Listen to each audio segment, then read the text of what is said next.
North Central Time. It's a very exciting season here as we cover it on Friday Night Sport, plus the repeat Saturday morning. To talk about it is none other than Dale Hinkley from the Birchip Watcham Bulls. Hey Dale, how are you? Good, thanks, Wayne.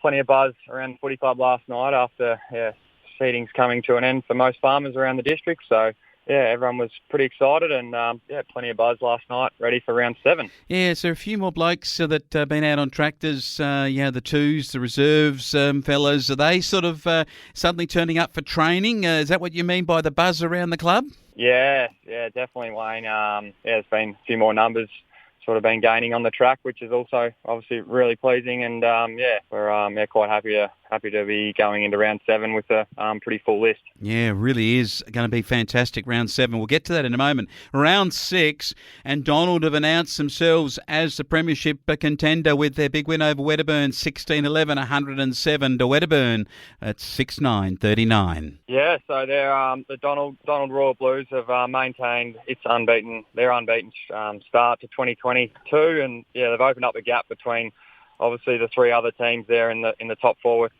Sea Lake, ourselves, and the Redbacks. So they're very had a very good start down there last week. Kicked 4-0 in the first quarter, and then they continue to outrun and outclass the Redbacks across all lines of the ground, and they ended up winning by 10 goals. So.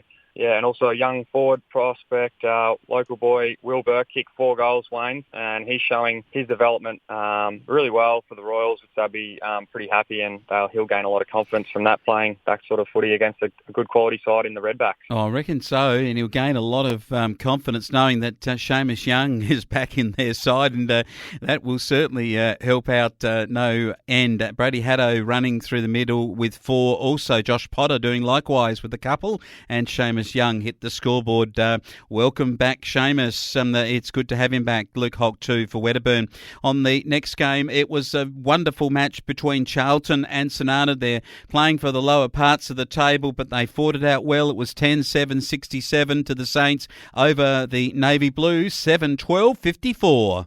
They did, Flo Man. I was a little bit surprised by this result. I actually had obviously tipped the Navies last week with you, but obviously the Saints had a really good run. They were very desperate for their first win, as were the Navies. However, it was an even contest all day across all lines, and the Saints obviously marched to a victory to end their winning streak by 13 points. And also just think that they're obviously being the best players, Tillage and Egan, obviously, standing up for their young club down there, and obviously ran all day and probably got over the top of Charlton's older legs.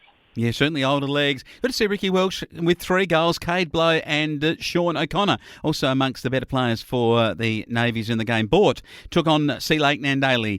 Well, really, Sea Lake Nandaly took them apart. It was the regulation 24-19, 163 to Bort, 3-4-24, an unbelievable 22. A magnificent win here by the Tigers. It was. They had a big win. They seemed to be able to kick high scores, Fly Man, which is obviously a credit to them, and McGuinness is on fire. He's having a pretty good season up forward for them, so it's a great target to kick to him, and he's very accurate. Obviously another 8 goals, being a local, it's just really good for them to have a forward like that down there. And also obviously a recruit of theirs from the past few seasons has been named best on ground performance. Austin Mertz must be playing quite well in and around the midfield.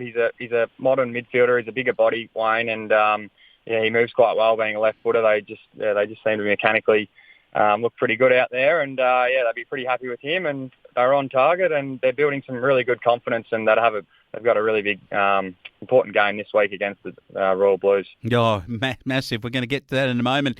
On Billy, his last 3 weeks, 6, 7 and 8. I'm going to say this right from the early outset. I don't think he'll kick 9 this weekend. On the roll, but it is a good performance all the same from him. He's been playing really good football. What about this though? Birchip Watcham, your boys, 15-12, 102, Witcher-proof Narraport, 11-6-72. I'll tell you what, Ricky Allen's boys didn't let you have it all your own way. No, they didn't. It was a very close contest all day. The Demons, to their credit, kept outplaying. They obviously kept our midfielders, pretty honest both ways.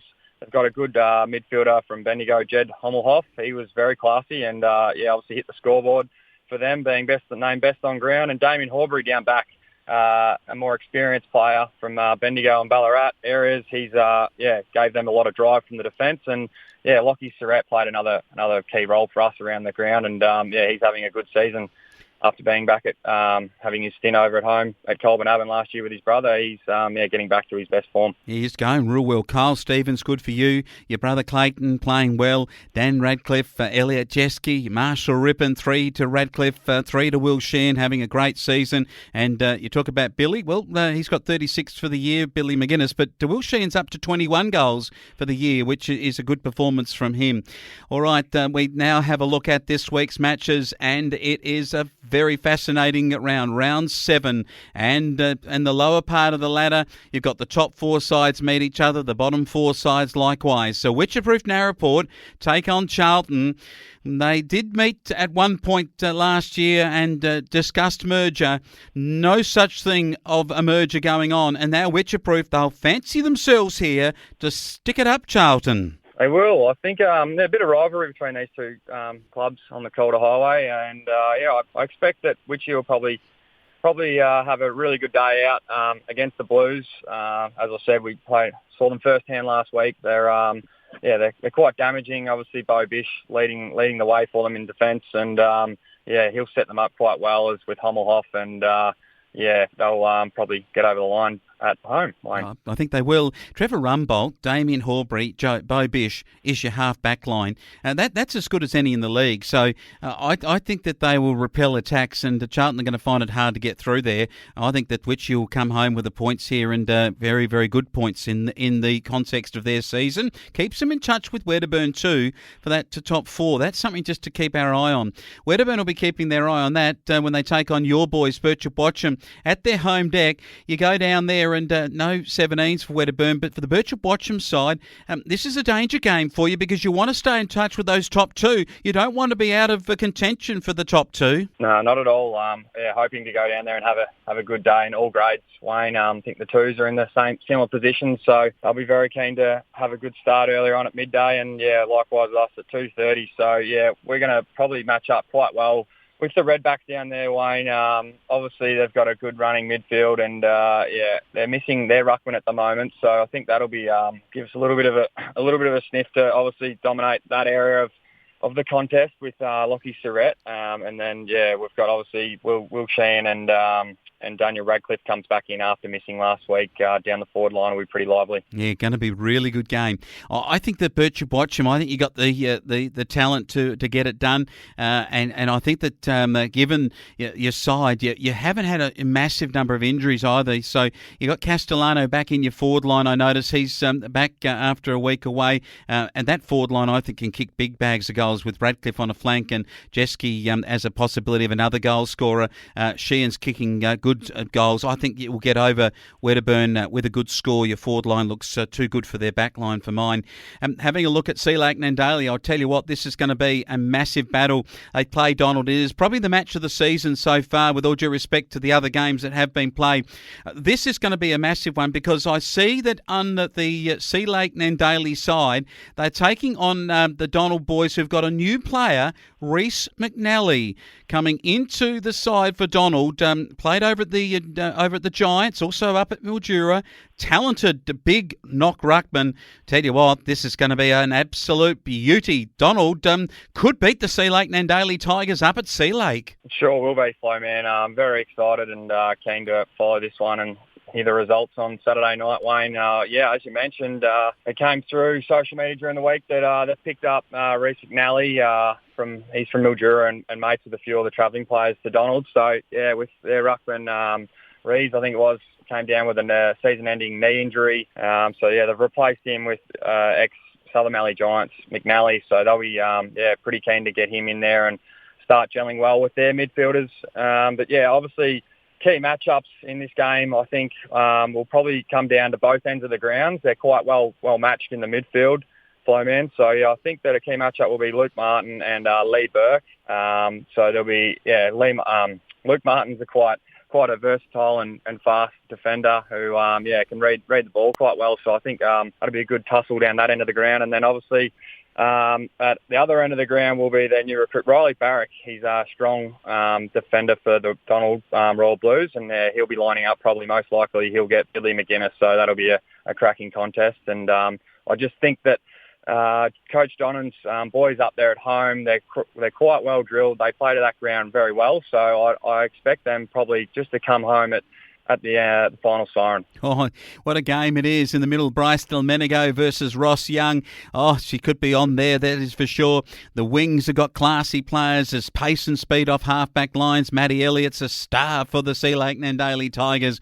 And look out on the other half-back line. Young Charlie Cox, he's a real good player too there for them. I should say Maddie Elliott on the half-forward line, but Charlie Cox across half-back, one of their young guns coming through. Donald, well, we know that the two Youngs are back playing, and that's going to be great to see where the Royal Blues go from here. I'm tipping an upset. I think the Royal Blues could be just ready to take this season by the scruff of the neck, and it could be this weekend when they beat the highly fancied Sea Lake Nandalli Tigers. St Arnaud play bought, maybe a little bit of a consolation after all of that, but it is a big game for both clubs to get a win, and I think St Arnaud can win it, Lord Nelson. I too, Flo, man. I think St Arnaud will get a little bit of confidence from last week. Obviously, they got over the top of Charlton, and now they head back down to home at Lord Nelson. So they've got the Magpies, and I just think that they'll get a bit of a roll on here down at home. And their young midfield and just their pace. I think that Harley Durwood, their captain, he's standing up for them. His first year in the role, and he'll be he's a good target down there. And I just think that probably, they'll go back-to-back and win this week as well. What a week of football it is. North Central, it's been an exciting season thus far. And just a quick review of the premiership ladder in senior football. Donald on top, 6 and zip. Sea Lake Nandalli, 5 and 1. Birchip Watcham, 5 and 1. Wedderburn, 4 and 2. Witcherproof, 2 and 4. Bort and St Arnaud 1 and 5, and Charlton 0 and 6. So this weekend could place some real interest with Witcherproof, a chance for them to get to 3 and 4. Wedderburn, if they get nailed by the Birchip Watcham, would be a 4 and 3. So just closing the gap on 4th and 5th for Witcherproof to still be in the contest. It's an exciting season, isn't it? And I guess with everyone off their tractors and a lot of the farming community now with their reserve grade, getting more players out in the park, it's going to be a really good patch to watch this real wet weather football part of the year. Yeah, it will be. I think there'll be a few more people getting around to the grounds across the North Central games this weekend. And just wish everyone all the best in all grades, and go the Bulls. Go the Bulls, and thanks to all our volunteers too. It was Volunteers Week this last week. I want to thank all the umpires and all those people that volunteer at the gates and at the games, and the trainers and others that help us put this wonderful product called football on the park, and netball too in our country areas, and with North Central, the hockey grades going out there too. All the very best to everyone playing, and all the best to you. It's good to have you on board, Dale Hinkley from the Birchip Watcham Bulls. We'll catch you next week. No worries. Thanks, Flo, man.